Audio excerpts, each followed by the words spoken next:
Alrighty. All right, everybody. This is the fourth episode of Coffee and Crypto. This is with EasyDex, and this is ChiefMappster. We're here to give you as much value about the crypto and blockchain space in a short amount of time, between 30 and 45 minutes.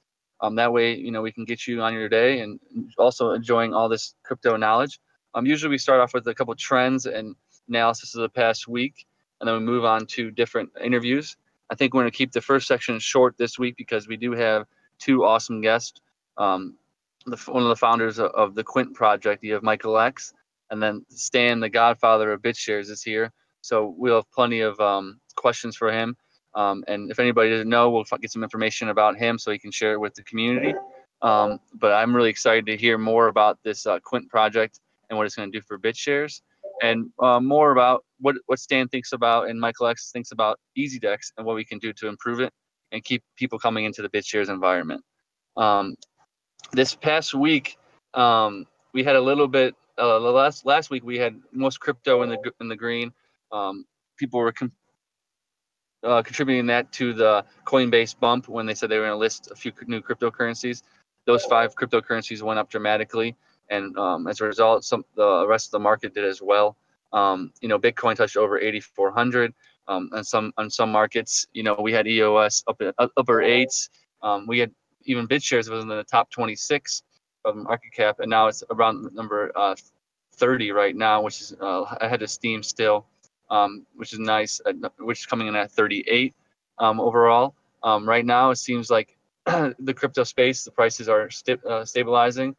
They stopped the bleeding from before, but going to record lows where we can buy at. But right now, it seems like a lot of people are just seeing, when will these projects be coming out? Will they reach their goals? Will they get the team assembled around them? And that's one thing I've been kind of focused on recently is I'm helping people and businesses and projects try to find the right talent, because a lot of these cryptocurrency and blockchain space has raised a lot of money, and now they need the employees to do so. So one thing that I've been noticing is the rise of cryptocurrency recruiters. Basically, their task is to find employees, whether they be coders, front end, back end, full stack developers, even COOs for projects, because a lot of these crypto and blockchain spaces, this is the year that they're going to be building out their projects for the public, and because of that, they need employees. So it seems like more and more of these projects are coming to these services because they need to find the talent. Most people know that the talent, especially in the blockchain space, it's hard to find good developers, hard to find good people with the skills and information and knowledge about the cryptocurrency space to become leaders. So they are actually paying now between $20,000 and $50,000 for one employee just to fill these spots. It's something that's kind of been rising the past month or two. I've been noticing more cryptocurrency recruiters coming on board, but it seems like this is a space where you do get paid more than the average norm, and you get a chance to work with a startup, and you also get to have some vested interest in the network. So it's something that definitely a trend that I want to touch on before we moved on to the questions and interview section. But it's definitely something that should definitely people in the space with talent and with skills definitely keep an eye out, because there's a lot of positions open this year, especially right now, for some of these bigger projects, even smaller projects that really need the talent, the drive, and the work to help bring their goals to fruition. So it's definitely something interesting, and I'm happy for everybody in the space right now because we are way ahead. And we definitely, if you have the skills and the knowledge of it, you can monetize it and help people at the same time. So that's pretty incredible. But I'm going to go to see if we have any updates from the EasyDex team. We are on the EasyDex server. If you guys are hearing from us, it's on Discord. EasyDex is a relatively new gateway to access the Bitshares platform. As you know, the Bitshares platform is very well in technology, speed, decentralization, where we have a delegated proof of stake model that a lot of people are copying and using because they realize DPoS is one of the best systems to have as your consensus mechanism. I'm really excited to hear from Stan. He was the godfather of Bitshares, and MichaelX has been around since the beginning of Bitshares as well. Walrus has built, and his team has built something that's goal is to access Bitshares, make it easy for people to do it. hence the name EasyDex, meaning decentralized exchange. And it's really interesting what they have done as well. They've improved some situations, some aspects of the Bitshares platform where they have password protection program. So if you do lose your password and you created your account through EasyDex, you can find and get your password reset. And they also have the fiat on and off ramp, which for most places that really helps you get the ease of trading, buying and selling up there. It really helps people just having the fiat connection, and EasyDex does that. So it's definitely something that I'm really excited to see grow. And I'm hoping that more and more projects like Quint and other projects will bring more people to Bitshares because of the power and potential of Bitshares and really all the good that's coming from it. But Walrus, or the Queen, if you would like to give us any updates, I know that you maybe either through text, texting it, or through Discord, or saying it would be great, because I know some people are wondering about whale shares and the EasyDex relationship and what's going on right off the bat. But if you can just maybe speak some words on that right now, and then we'll move on to the interview with MichaelX and Stan.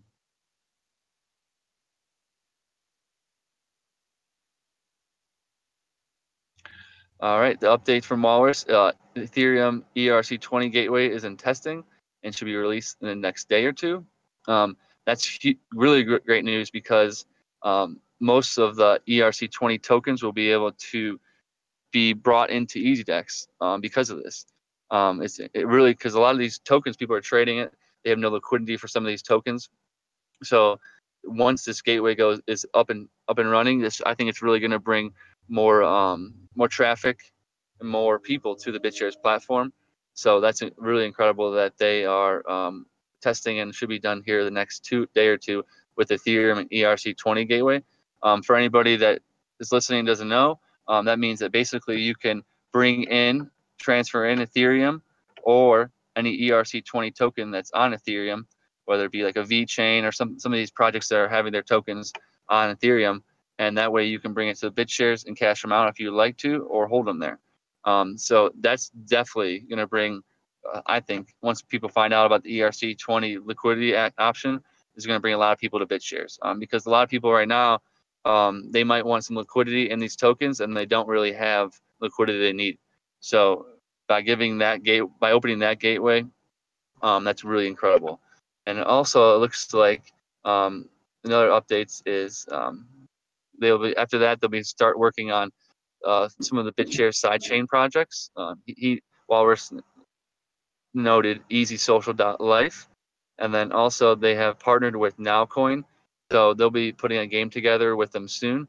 And they said Wallace also said that they'll be adding some people to the development team. So that's really good news, because we do need as many full front end and back end, ideally full stack developers to help them, because I know that he's been doing a lot, but having a bigger team will help make the dream work. Teamwork makes the dream work. So I'm excited to see this new social platform, the new gaming platform, and ultimately more and more gateways open up with Bitshares. We need to be able to transfer different kind of crypto and funds using the Bitshares platform, and EasyDex is one of the people that are doing that. So it's really good news for the Bitshares platform, and I'm excited to see them grow. Appreciate you typing in those updates, Walrus. And then, do we lose MichaelX? I saw him in here before. Let's see if he's still here.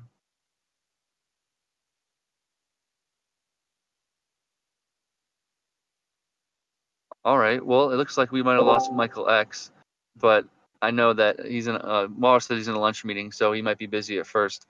So we'll go to Stan to fill in some information, because I know people listening right now and people in Discord are really happy to know that Stan's here to answer questions. I guess the first thing is, if no one knows who you are, which is kind of rare, but say we have some mainstream audience that doesn't know who Stan Larimer is, could you just give them a quick introduction about how you came into the space and what you have done? Yeah, sure. I got invited to help Dan Larimer start his very first company back about 5 years ago, called Invictus Innovations. Its purpose was to develop Bitshares. And so I helped him create the company and do anything except invent the code, which was what he wanted to focus on. And So we went through that. A year later, we produced Cryptonomics, which was a company developed to make the next generation of Bitshares with graphene. So it's a company that produced graphene that's now used in Steemit, and gone on now and been the basis of work done for EOS. So while Dan went on to do those other projects, my first love was Bitshares, so I stayed behind to look after it. Now, Bitshares, of course, as everybody knows, is an autonomous company. It's got no central leadership, but I sort of sit off at the side and bring new businesses and new opportunities to Bitshares. And so that's what I spend most of my time doing, and many phone calls a day talking to, trying to convince them to adopt Bitshares as their base platform. And we've got a number of different projects that we're working on at all times. Quintric is one of the most advanced ones. That's a gold-backed token on Bitshares, and has a lot of interesting properties. Just something before we get to MichealX real quick. What makes you love Bitshares so much? I know that obviously you've been around since the beginning, but as you talk to more and more people, what are you most passionate about that Bitshares offers that other projects might not offer, or what really makes you so passionate about Bitshares? Because I know a lot of people are wondering that, and some of us see the technology and the vision that it can bring, but what makes you so passionate about Bitshares? Loyalty to the community that got us this far. Wow. It's necessary for Dan to go on in order to get funding to keep him fully business. He could have stayed behind with Bitshares, but once it was already up and running, and as you can see, it's been running without much trouble for a long time. So the best and greatest use of Dan's time was to go where he could get additional funding to build out the second and third iterations of his work. And so that's great. But then the question is, well, what does that do for the people who, in the Bitshares community, if Dan's going off to do that? Well, my goal is to make sure that everybody that supported us all these years gets maximum bang for the buck.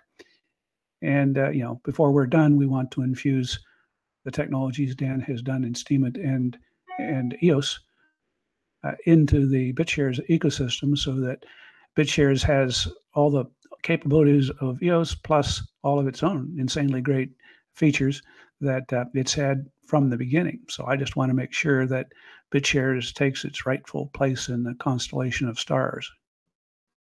Wow, that's incredible. Because I know that it could be easy to hop from project to project, but to be loyal to the people who helped you get to where you are, that's telling a lot about character and a lot about integrity. And I'm sure that's something that in this space we need to make sure that we keep the integrity, keep our character.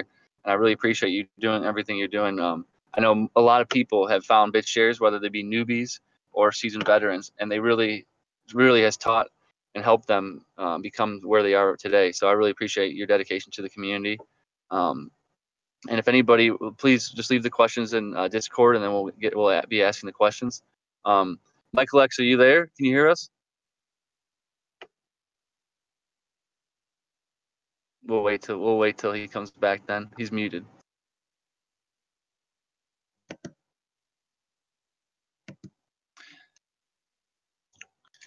MichealX, can you hear us?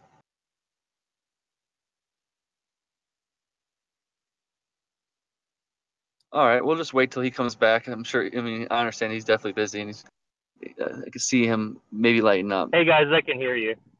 Can you hear me? Yeah, Michael, how's it going? It's good. I got push to talk set up on my mobile device right now, so I didn't realize that until just now. Oh, gotcha. Well, I appreciate you taking the time to be with us.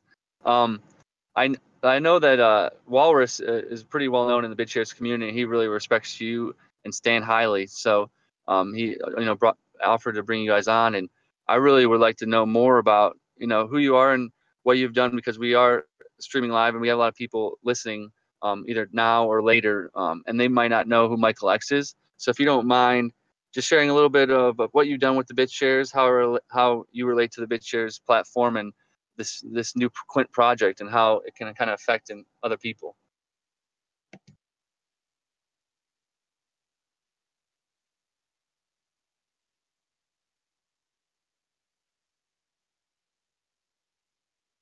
To talk, Michael. Oh, yeah, there we go. Yeah, sorry. I'm trying to set that up so I don't have to do that. But, you know, I got started early on in making, you know, money and on the internet, doing things with software and other stuff like that. And I'd been involved with it for about a decade on and off, real heavily the last part of that decade. And then it was right around 2012, 2013 that I got involved with Bitcoin. And so I kind of, that was my first, you know, experience with any sort of crypto technology or anything like that, like a lot of other people, obviously, especially back around that time. You know, and I got into some Litecoin stuff, you know, way back then and everything like that. But right around 2014, I think that's Stan. We get calls all day like that. But I think it was around the beginning of 2014, like March. I ran into, I had me and my friends, me, Max Wright, some people in the Bitshares community might know who he is, and a few other people went to a Bitcoin conference in Austin, Texas.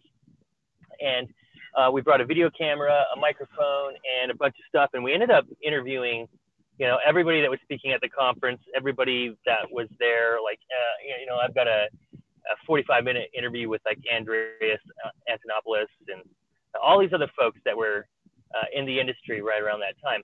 And while we were there, I met Stan and Dan and the rest of the Bitshares team as was going. Okay, so I met them there, had dinner with them one evening, and Dan Larimer and everybody else at the table pretty much showed me the light when it came to blockchain-based technology and what it could actually do outside of just, you know, Bitcoin holding a value, you know, that can be transferred from one person to another or anything like that. Like, my eyes were open. It was like, you know, lightning strike or any of that sort of stuff. And from that day on, I was not able to really commit myself to my business or work anymore. I couldn't think about anything else other than what the possibilities were with the technology and what I could do that would be extremely disruptive using it. And so from that point on, I pretty much started talking to Stan and Dan quite frequently, and the rest of the team. We ended up having a small Bitcoin conference. Is more like a mastermind out in St. Martin in the Caribbean. I invited everybody to come out to my house there. We rented a couple of other villas there. We had everybody from Stan, Dan, you know, Max Wright, a bunch of other people that were involved in early crypto. I'm trying to remember, Trace Mayer was there. A bunch of people. Yeah, and so like we had all of them there. I had Kevin Harrington from Shark Tank there. I flew him in, and a bunch of other people. And we basically talked about this, you know, blockchain stuff, Bitshares, what it was going to do. We launched Bitshares actually during that weekend or week that we were out there. And we pretty much came up with, you know, what we were going to do to kind of put this out there, everything from, you know, BitUSD to all that other stuff. You know, we talked about all that, and we were educating people who we believed that we're going to be able to facilitate a little bit more adoption and understanding in business of the blockchain, not necessarily people who are already involved in cryptocurrency. So I've been with Bitshares really from the beginning. I'm with Stan, especially on the parts of saying, you know, we're here to make good on the promises that were made to the community, not just in the recent years, but at the beginning years. And I've pretty much been, you know, sitting next to Stan working on just about everything possible that we could to bring more exposure to Bitshares, more engagement to Bitshares, understanding the Bitshares, understanding DeFi technology, going out there and fighting some of those fights, you know, with the other industry folks out there, educating companies and businesses, which is my primary thing that I've been doing for the last 5 years, is educating businesses and companies and people who are involved in tech, SaaS platforms, people who go out there and mentor businesses on how to be successful and stuff. I'm tapping into all of them and showing them the power of blockchain technology. It's taken a lot of years really to get people up to the speed where they're comfortable with blockchain. Just the same comfortability that Stan and I are at. So I guess that's a quick rundown of all of my involvement so far. Wow, that's some awesome insights. I appreciate you sharing that with us, and everybody who's listening and will listen in the future will definitely get some value out of that, because sometimes it's good to know how people started and the groups of people and what they've been doing, and how long they've been in it, because it seems like like you said, you've been in it since roughly the very beginning. So it's good to know the people in the community that deserve support and have been working for a while at their goals. What made you in that initial meeting when you're talking to Stan and Dan, what made you be drawn to Bitshares of everything they were talking about? Well, I was already familiar with Litecoin. I was already familiar with Bitcoin. And it really was the consensus technology that surrounded what Bitshares was doing. I was already out there at Bitcoin conferences chastising, committees and the Bitcoin Foundation and panels up there about the fact that Bitcoin was slow, about the way that they would try to market this to mainstream America. And you remember, this is like 2013, 2014.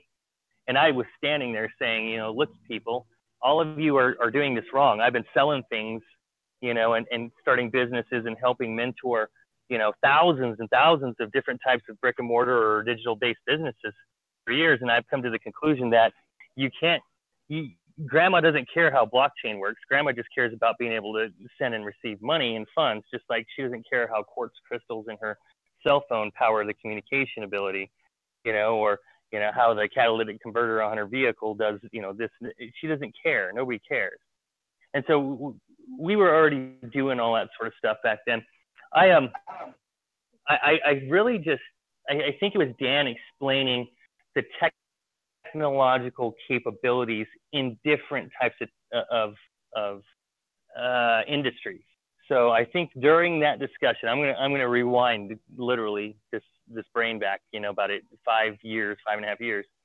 We were talking about insurance companies using blockchain technology, and this is like 2013, 2014. We were talking about Ticketmaster type technology. We were talking about what later on became essentially Muse, which was, digital rights and digital IP type technology stuff. We were talking about social media. We were talking about search engines. We were talking about advertising and all of that. And that conversation, I think we sat at the dinner table for about 4 or 5 hours almost. It really opened my eyes. And from that point on, that's what I'm saying, just the disruptive ability of not just a blockchain, but what Daniel had, his hands on. I understood already that Bitcoin was super slow. I already understood that people were not going to stand around for 10, 20, 30 minutes for enough security confirmations to go by for people to actually use it. And my concern was, how do we overcome those things so we can have adoption? And boom, Bitshares was it. Basically, DPoS graphene technology was it. And we said, okay, this is how we do it. All right. And now how do we market that? How do we educate people on that? How do we get them to understand that this is the technology that's slow is not what they have to work with. They can work with other stuff. And it really is just an educational thing, when it comes down to it. It takes time. Humans are humans. They like to ease into stuff. They don't usually like to make changes unless it's like a dire need or, necessity. Essentially, the apocalypse comes and then they're like, okay, we'll have to change our ways. But until then, they're too complacent, and it takes them a long time to learn and institute new technology. And so it's really just been a battle of educating people, trying to figure out how dApps work in the space, how to, introduce things that people actually want to use, because sometimes the best idea in the world might be, great, but nobody's ever going to use it because that's not what they're looking for. They're looking for crypto kitties, basically digital Tamagotchi. They're not looking for, necessarily a P2P remittance from Latin America to Asia just yet. So it's marketing those things. It's really getting involved.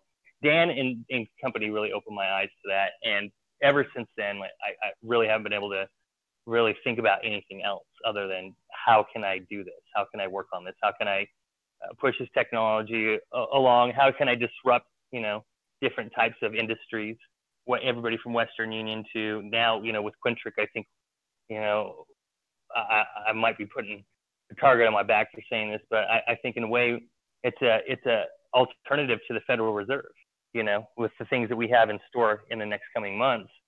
It is 100% possible that we could, be a viable option to the Federal Reserve for people to actually use it in all fashions and manners, the same way they do all of their traditional banking, physical money and digital.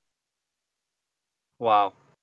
That's incredible. Yeah, because I think we need more and more people like you who understand the technology, but understands that the marketing and adoption is one of the biggest things that we're facing right now. And if we can just figure out how to get that mainstream adoption with Bitshares, I think it's going to help out greatly. And that's been one question before we get into Quintric that I've been trying to ask people is, what do you think is going to be that watershed moment for Bitshares that will bring the mainstream adoption that I guess all of us kind of know is coming? Do you think it's going to be a certain DApp? Do you think it's going to be a certain exchange or a certain way to get fiat in and out? What do you think is going to be the thing that brings Bitshares to the mainstream? You get, grandpa and grandma to buy Bitshares and use Bitshares. At the end of the day, it's likely to be a DApp or a series of different DApps that do that. Nobody cares about Java, in the real world, the regular world, the consumer world. Nobody cares about Linux. Nobody cares about any of the underlying protocol layers that power their entire life and existence. They don't. And so in the same way, they're probably not going to care about DPoS or Graphene or Bitshares or what flavor it is. What they care about is that value can be transferred from one person to another. They don't care about the tribalism between blockchains. Oh, is it Ethereum? Oh, is it Bitshares? What they care about is can I send a value from one place to another? If it can write across every blockchain, that's going to be what wins. DApps that allow people to do a certain function, DApps that are super easy and simple and intuitive. And there's things out there, escapism is a huge thing. CryptoKitties was right on the, nail on the head, because that's what people want. They just want escapism and stupid little, mindless stuff. Those things really don't gather or gain anything, any asset value that the cat, has because it says Donald Trump on it, or, it doesn't matter, but that's what they want. So give the people what they want. Give the people what they use already. Don't make it too technological. Take the things that they're already using and create something similar to that and ease them into the process. That's really what I think this is about. Okay. And so, like for an instance, and I brought up, CryptoKitties. I think if somebody was smart, they would, put together a couple of different gaming apps that were very similar in nature to it. Why not? I think you're gonna see something. I think interoperability between blockchains is really what's going to be another driver, not just for Bitshares, but for the rest of the blockchains too. It makes no sense that that an Ethereum token or a Bitshares token or an EOS token only has to reside on that network. If they were able to be all cross-compatible, it would help the entire industry as a whole. So I think somebody like that, but it's going to come down to, I think, DApps and or institutional use. Somebody coming in there with a huge development team, a huge budget, and an institutional usage of saying, okay, we are going to create, another remittance company like Remitly or something like that only does this. And Spark's been working on it and stuff like that. But I'm talking about somebody who's already established, that's got, 10, 20, $50 million budget. They're not running an ICO or anything like that. They've got a coding team, their legacy banking technology, and they're like, look, we're actually going to go do this. Just the likelihood of that is still kind of far out there based on conversations that I have with people in the banking industry, people who are in the development industry for blockchain, people, and I'm talking like these are like C-level, executives that I talk to, and I brought Stan on some of these conference calls, and they're lamenting about, well, this is going to be 5, 10, 15 years out before this is going to be viable technology. And then Stan and I chime in and say, you guys, actually, this is already here. Bitshares has done this and this and this. There's people developing dApps right now that do this and this on there.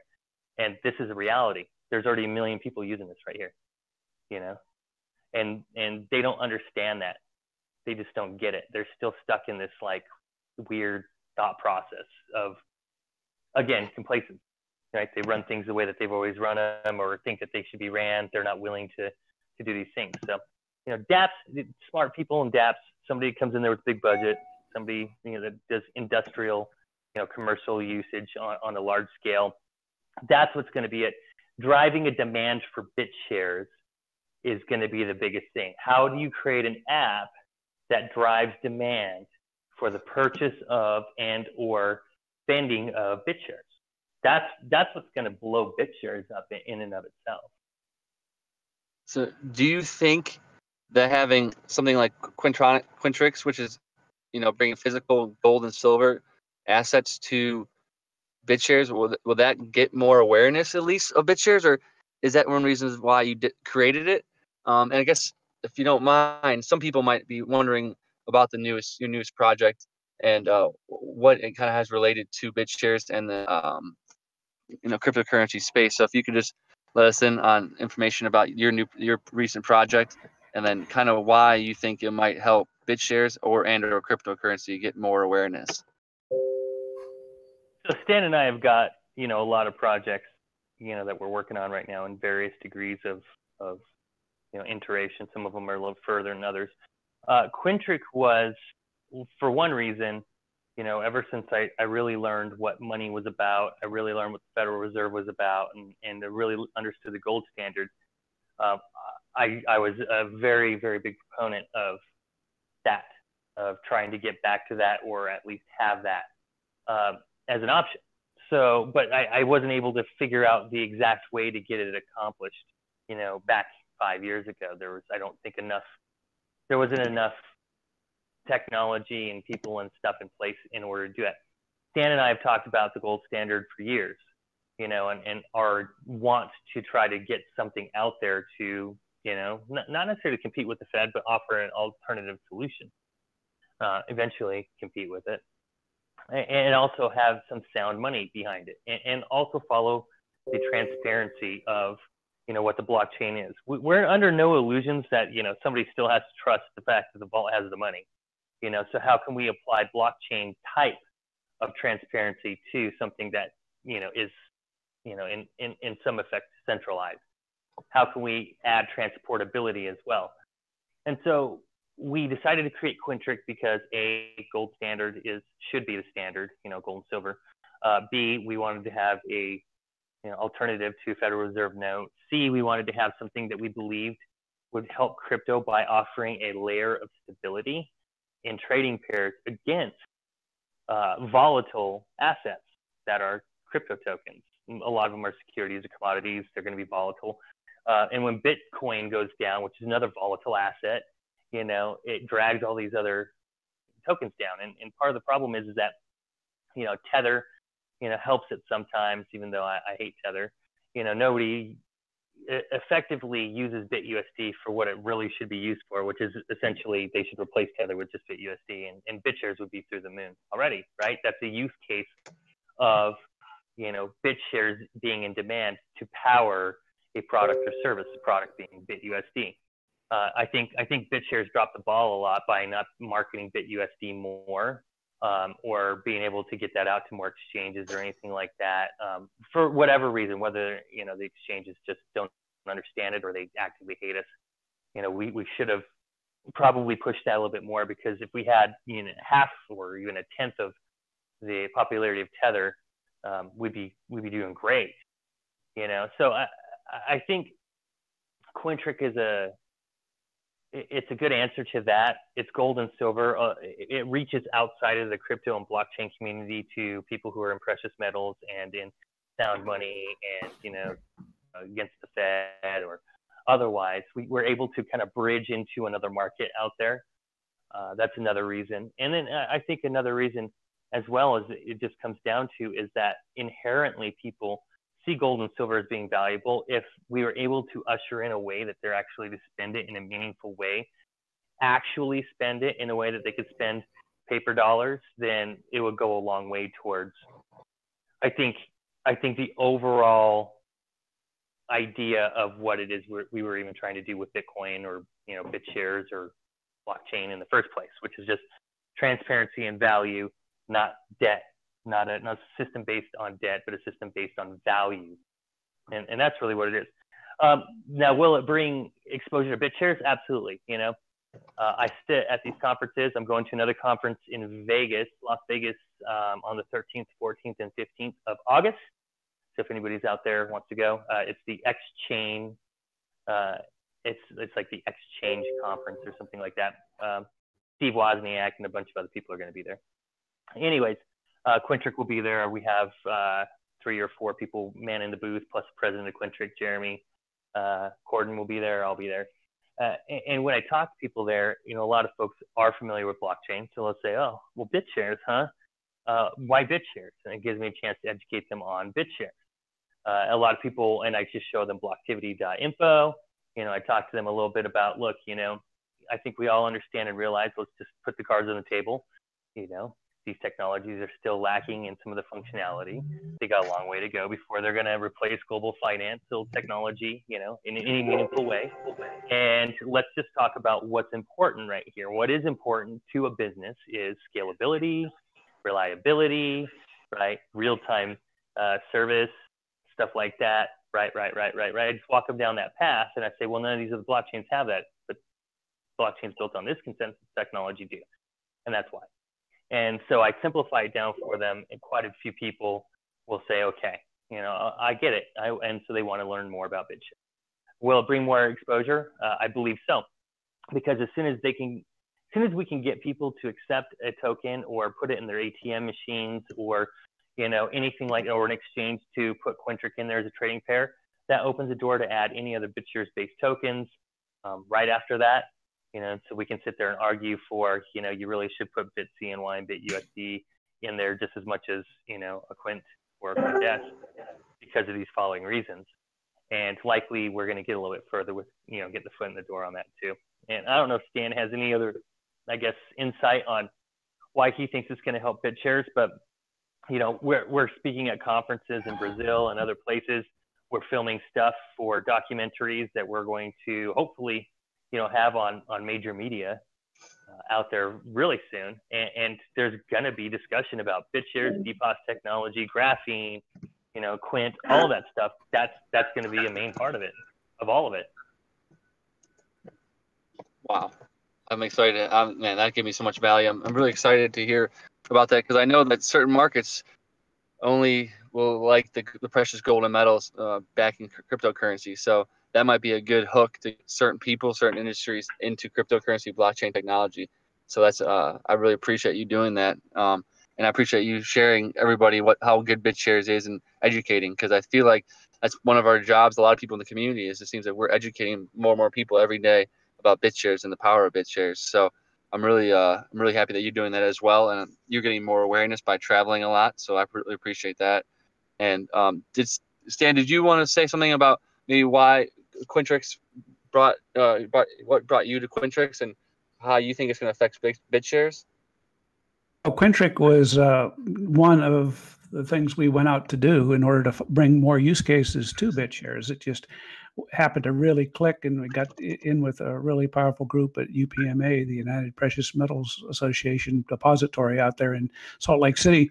So, it came out really good. And what my great vision for that is, if we can start weaning the industry off of pricing everything in Bitcoin in something stable like the Quint, then, boom, that helps decouple all the other coins from going down when Bitcoin goes down, at least to a certain extent. The more success we have there, the better that will be. So that's one of my big hopes for the Quint. There's a lot of other things going on in terms of actually getting banks to hold their actual reserves in Quint. That may shock you, but I think it's actually possible, which means you can then lend against it and start to do a lot of other business models on that. I think in general, I've reached the conclusion that it's not so much about reaching out in the retail and winning one user at a time. I spend most of my time going around and talking to businesses who are looking there at the cryptocurrency industry and wanting to bring their millions of customers that already exist into it, but they don't quite understand it. And, most of them, let's face it, if you draw a random person out of the industry that you hire as a consultant, they're probably going to be a Bitcoin maximalist or an Ethereum, and they're going to advise them to use those exchanges because they're big.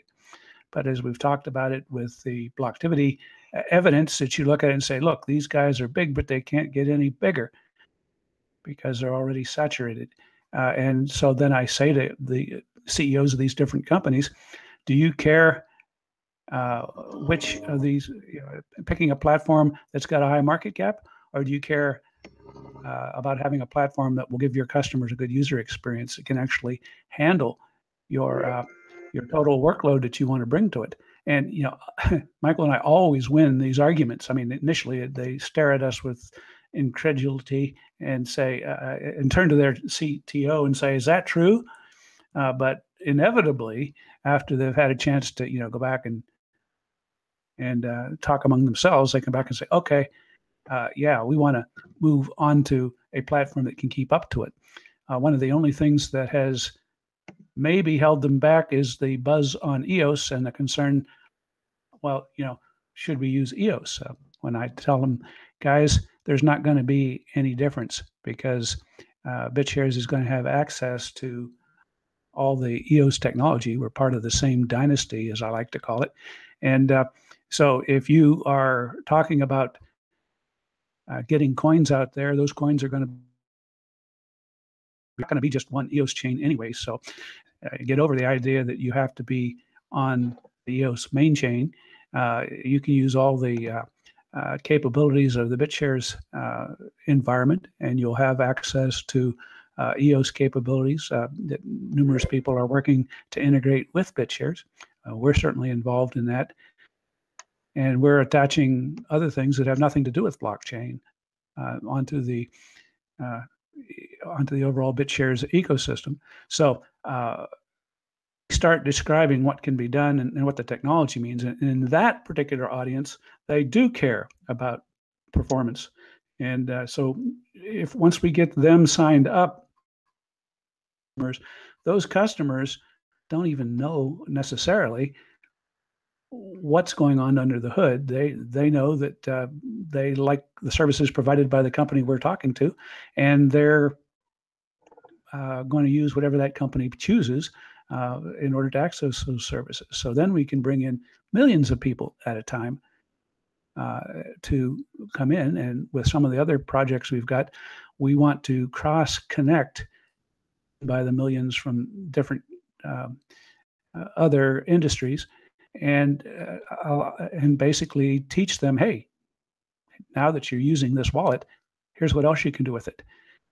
Sort of our strategy is just to start connecting industries and institutions, and that'll bring in people by the bulk, and then cross-pollinate them against each other, and provide some good service to help train people. And the next thing you know, you turn around another year and you're going to find that things have changed, that most of the people in the industry were people that were trained either by EasyDex or by some of our projects or whatever, but they've been trained in how to use the Bitshares ecosystem. And that is when I think the worm is going to turn. I'll wake up and say, wait a minute, not only does graphene process 90% of all the industry's transactions, which is true today, but it's got most of the industry's users, and that change can come about very quickly, especially riding the coattails of EOS. And do you think that I guess it's the same question that I asked MichealX is you have a lot of vision and you have been around for a while, so you probably can see the long-term vision better than some of us. But I know that you're trying to, like you said, hit different businesses and such. But do you think, like in Crypto Kitties, will there be a hook? Will there be a certain dApp? Will there be a certain game that really can get Bitshares to the next level? Because I know that obviously what you guys are doing, hitting institutions and businesses, is a great way to get more people on, more awareness. But do you really think it might be a consumer game or a consumer DApp that might get the people's attention, or do you think we should just strictly go after the businesses? I think in 2020 hindsight, we'll look back someday and be able to name that app that suddenly made all the difference. It could be an app like WeChat over in China, which really catches on, and a lot of people start using that. And if that's built on top of our Rails, I'm not going to wait for a home run. I spent my career getting base hits. They drive me in. So I'm just concentrating right now on getting base hits. But I do know of a couple of opportunities we're talking to that could be, doubles or triples. I think a couple of those would make a difference too. Yeah, I think that there's a couple of dApps coming down the pipeline that might, be able to make some sort of difference. I think it's a cross between getting the businesses and just educating people, because these businesses, create these dApps and stuff, and then it's us just ushering along and fostering along, everybody who's trying to make a difference or make a change or create a dApp, whether or not they have a ton of resources behind them or not.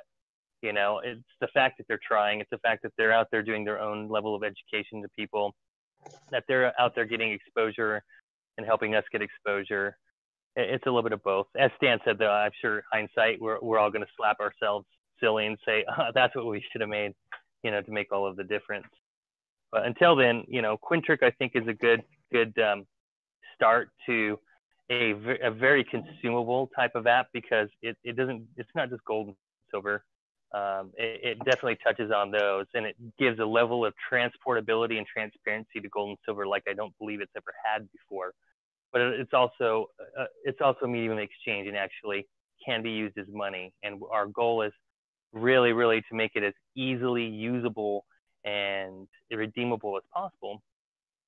There's a lot of countries and people out there that are very, very concerned about the banking systems as it is. There's a lot of them that are just out of necessity. You got a lot of Latin American countries, some in Europe too, and otherwise, out of necessity, gold and silver is almost going to go back to that standard if it hasn't already. So we just want to be able to be there to kind of just pick up the ball, so to speak, and make a run for the end zone. Yeah, that totally makes sense. I'm excited to slap my head to find out which dApp it is too in the near future, which it brings us all this adoption and mainstream attraction, because it's coming. But I'm gonna ask one more question, then we're gonna switch it over to more of the community-based question asking. So you'll have some questions from the community. But the last one I wanted to leave you guys with is both Dan and MichealX, looking at the EasyDex platform, accessing Bitshares. What do you like about it, and what can we do to make it better? Well, EasyDex for me, is super easy, because I've been a Dex user for years. So yeah, looking at it, it's very simplistic. It's easy. Maybe a couple of extra tool tips in there. I'm a big proponent of shooting like explainer videos, or even just point of view videos, or even screencast videos of what a person's doing and explaining what that process is. So just anytime a person does not understand what a function of a button or something on their user interface does, they either A, won't use it, B, most of the time they'll even get intimidated by it and not even use the app in and of itself. So, really simplifying that and making sure that they understand or can absorb the answer fairly quickly, that leads to a lot less of attrition is the word I'm looking for. The other part to it is looking at EasyDex. I think it's awesome that you guys allow for folks to use it as a gateway in and out. One of the questions would be from a user coming into it is, okay, I got to get verified if I want to do more than $5,000 as a U.S. citizen, or otherwise if I'm in a jurisdiction that I have to do that. What are the verification procedures? Is there a limit to that? When I withdraw it and it actually gets an on-ramp into my actual fiat checking account or whatever, what is the process for that? I understand that I might have to get verified. Actually, I don't. It's not very easily Actually, discovered. For me, at least, it doesn't seem that way. But there's a little note in there that says, "Oh, you have to be verified." But if you get verified, you know, how much money can they get deposited into their account or anything like that? Just simple, easy questions like that will, I think, help go a long way. I think the verification procedure is quite easy. Sadly, we haven't still implemented it into the Bitshares as a separated page, but it's in our website. I think on the next UI update, it will be integrated directly into the Bitshares too. Sadly, we cannot escape from this because those are requirements for the authorities. As we are a legal company, you guys should know how it is. Absolutely. Yeah, I do. So yeah, I noticed I had to go off onto the website in order to do the verification. So, you know, just anytime you have to leave a user interface to go somewhere else, you might have some drop off. The other part is it didn't actually, when I was just looking the other day at least, tell me very clearly what the procedure was and what the limits were to withdrawals into my bank account. So, and maybe it does after I verify. I didn't verify yet. Maybe it does, but I think people want to know answers to some questions like that before they give their personal data over. One of the other things that we've been catching a lot of stuff over at Quintric, at least from some of the Bitshares community members, is the fact that we do require a level of KYC, and we do require that you whitelist your account by providing some KYC and then linking your Bitshares DEX account in order to then trade your tokens into the DEX and sell them to each other. So you can't buy them on the DEX unless you are KYC'd and just whitelisted. Now the KYC is pretty easy. KYC is like name and address and a few things. So it's not like it's very difficult, but we have some people who are just adamant that they do not and will not ever perform any KYC under any circumstance. And you know, that's one of the things that we're facing too, and we try to educate them as to why, but they don't seem to really want to listen. But we're a legal business. We have obligations, you know, to our shareholders and to our customers to stay legal and within regulatory guidelines. Yeah, as far the regulations here allowed to be deposited up to 5,000. So people that want to be anonymous and buy into crypto do not gonna really need to verify anything. So 5,000 per month is not a small amount for most people. So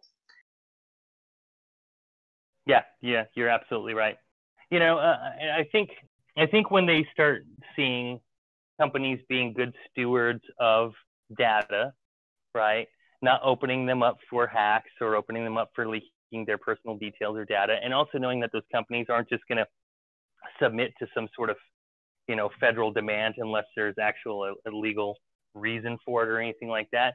Once they start seeing that companies out there do have their consumers' best interest at heart and not, you know, the federal government's necessarily, people will be a little bit more comfortable using these things too. It's just, you know, if I were to wire you $5,000 from my bank account, or let's say $4,500, you know, that's under your guideline. I don't have the KYC, but my bank still has a record that I sent it, and so does the federal government. So it's not like they don't know. And so, you know, that's what I'm saying. So the argument of people being weird about it makes no sense. Yeah, but if you want to go in crypto, you one or other way, you have to go through the bank, because I don't see there any other option to actually accept. Maybe, I don't know how you can trade for crypto without actually go through authorities. But being once into the crypto, you can do whatever you want with your Bitcoin or Bitshares or whatever you have there, and it's not necessary to give any record or report for anyone. As for the withdrawals, we are keeping the personal data offline, so there is no any chance anyone to be hacked or any data to be given elsewhere. And I don't think the authorities in my country ever will, want from us to provide any of this data. as we do not keep record how much a person deposit or withdraw, we only keep the data that this person is once verified. Understood. And I think that that's the most prudent way to handle it. The less that you touch it, the less that you retain, the better. Because then later on you can say, we don't have that data. You know, that's not our company policy, and that's not what we do. And we're not legally obligated for it, so we don't have it. Sorry. No, we don't. We definitely do not have it, because this all is into the blockchain. If they can go and dig in it, I mean, we are not keeping the data personal. Exactly.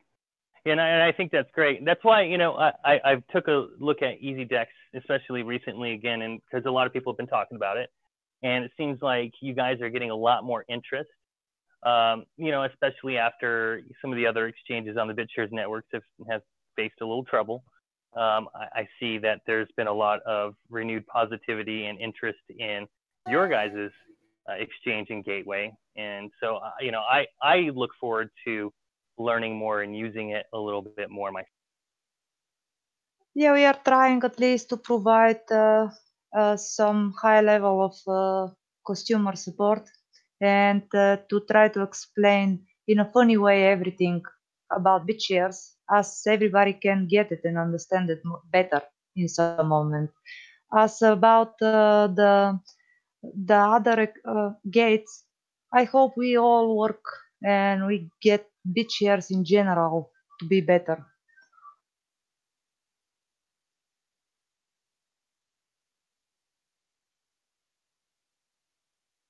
I think Michael cut out right there. He may have had a battery die or something. So time for you to join. Guys, do you have questions?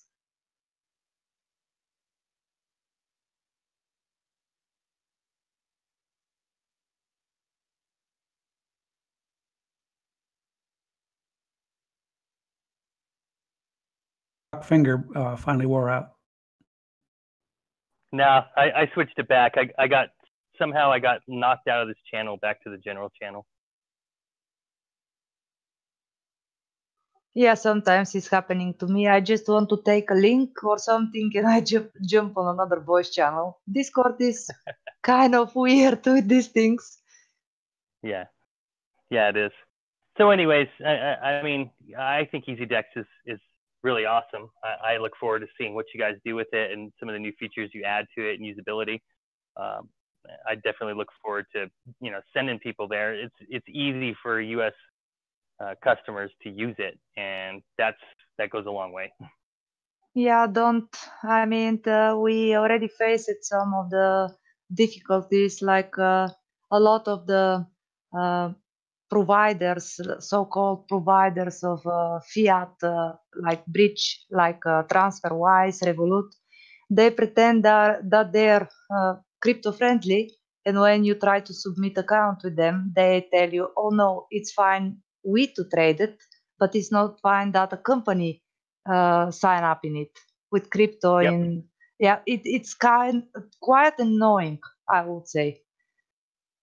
Yeah, you know, Stan and I don't remember if Stan, well, I don't know if Stan remembers this, but in 2015, we were in Ireland at a conference there, and Stan and I met the founder of Revolut and some of his staff there. I actually got a Revolut card, and we were talking a little bit then. Now, back then, they weren't even involved in crypto. They were doing Forex exchanges, and they were using a crypto layer in between to kind of transmit the values and stuff like that. But they were talking about then being, you know, crypto friendly and everything like that. Then I've heard nothing but horror stories for the last year from businesses who's attempted to use them. And as soon as they say, oh, you're a crypto company, we don't work with crypto companies, and they kill the account. And TransferWise too. I mean, I actually know one of the CTOs there and one of their marketing guys there too. And he was actually at the conference with us in Ireland as well. And we were kind of talking about some of the same stuff, but they're definitely a lot more legacy banking oriented, especially where they're based at in London. Yeah, and Revolut is personal trading crypto, so it's kind of, Yeah, exactly.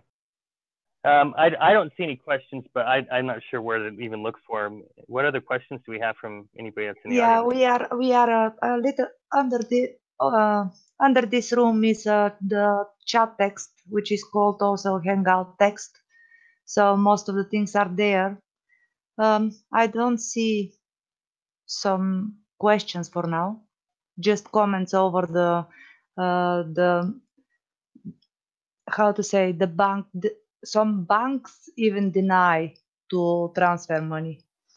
So Actually, hey, I had a question. I had a question on Bitshares. Will we see a migration to EOS, like, or an improvement of Bitshares ported over to EOS, so Bitshares can be like also EOS technology? So you have Bitshares as the decentralized exchange, and also you have EOS as like the DApp platform. That would be like joining the two technologies together and creating something else, or will that ever happen, or are we seeing that in the future? Yes.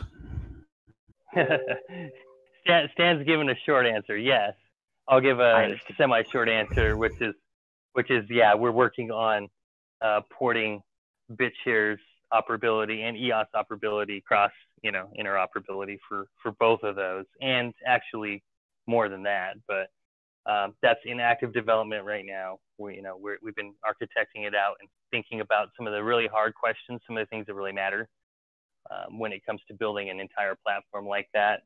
And so we're just kind of getting it all together, test nets and getting it going. In terms of an exchange, probably, I'm not going to say definitively right now that Bitshares DEX is going to be ported over. That's going to be up to the shareholders there on what they want to do with that particular app.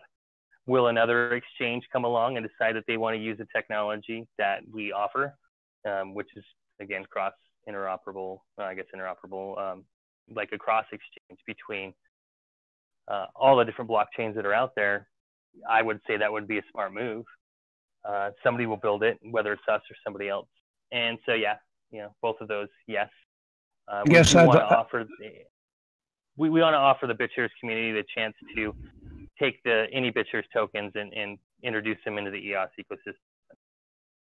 Yeah, that's the key thing. Nothing we do is allowed to have a negative impact on BTS. So the things we do are designed to drive demand for BTS, to make BTS usable across new chains. And so yeah, I wouldn't want you to get the impression that we would be in favor of creating a competitor to Bitshares somewhere else.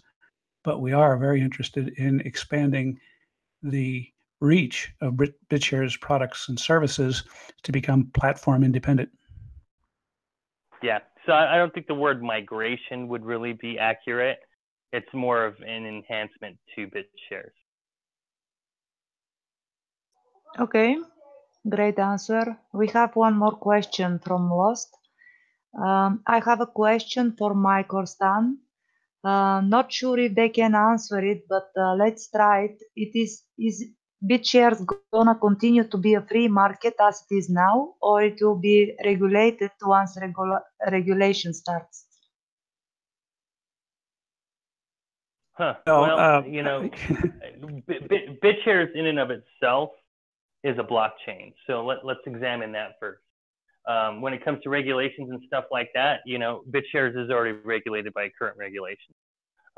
It's in our opinion, and it's in the opinion of a lot of lawyers that I've spoken to explicitly about this, that Bitshares is not a security.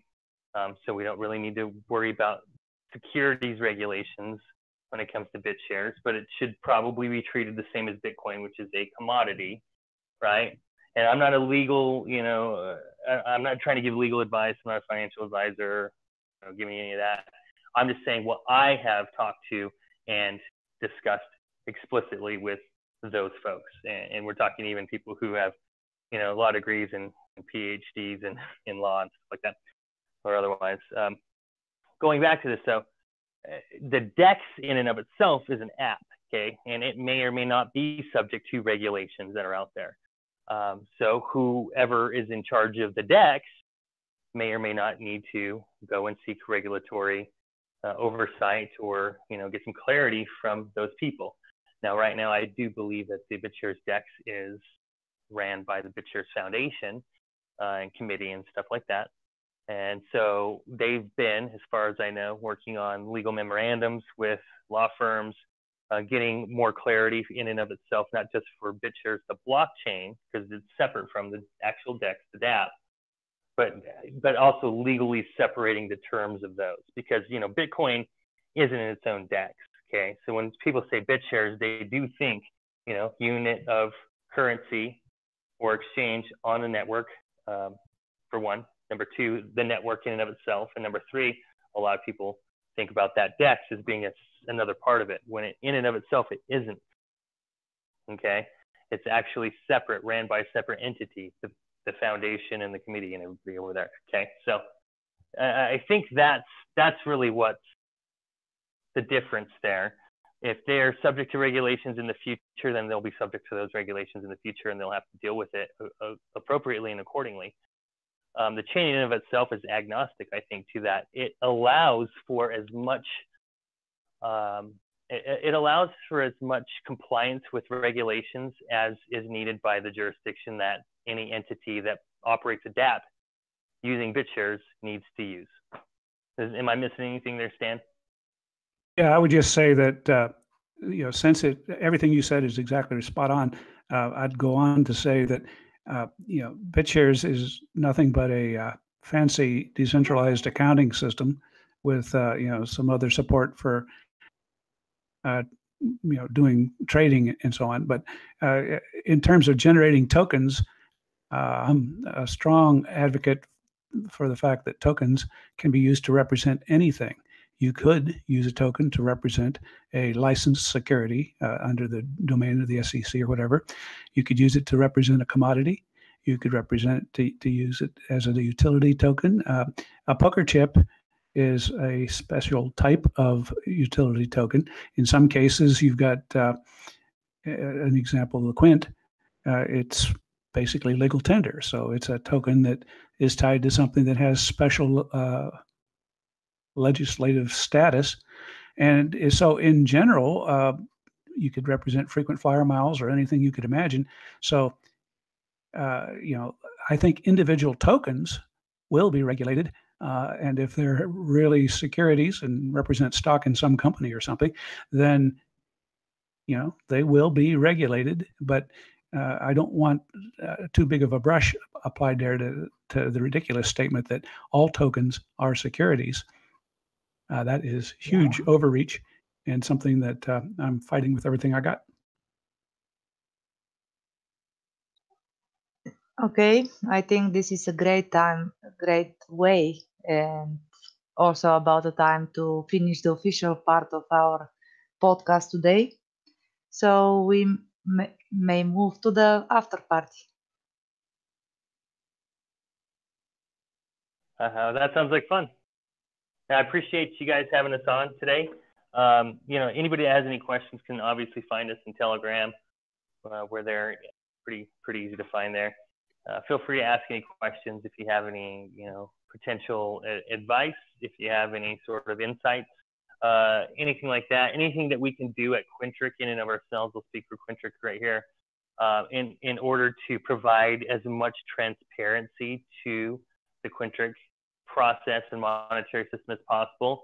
I am more than happy to listen to and even integrate, good ideas for transparency. We've put in live stream of the vault, so you can actually look at the vault and see the gold that's vaulted there and see that nobody has, taken it or anything like that, and it'll be reviewable in perpetuity. We basically, everything that's on the blockchain is in circulation and in stamps like that. There's audits, random audits, stuff like that. Anything else that we can provide, feel free to do that. I always want to take everybody's opinion into account. That's really what's important to us, because we want people to trust the system and see that it is something that they can use and they can trust their assets in. So in any way that we can help out EasyDex as well, more than happy to do that. And so, let us know what we can do for you guys as well. And I just appreciate you guys having us on. Thanks, everybody. The same from our side, if we can help with something. And the people here asking to provide some a Telegram or any social media, how they can contact you in or ask questions and such. Yeah, no problem. We'll share those in the chat room so people have a copy of the link or anything like that. Also, you guys probably have proxies and such in Bitshares. You can mention them too, so the people can support. So far, we had Kimchi King here. He shared also his proxy now. Most of the people here supported him, so I think you'll be supported too. Awesome. Yeah. For proxy, just proxy MichaelX, just one word, MichaelX, and that's me. That pretty much goes along with any of the voting that we do on Bitshares.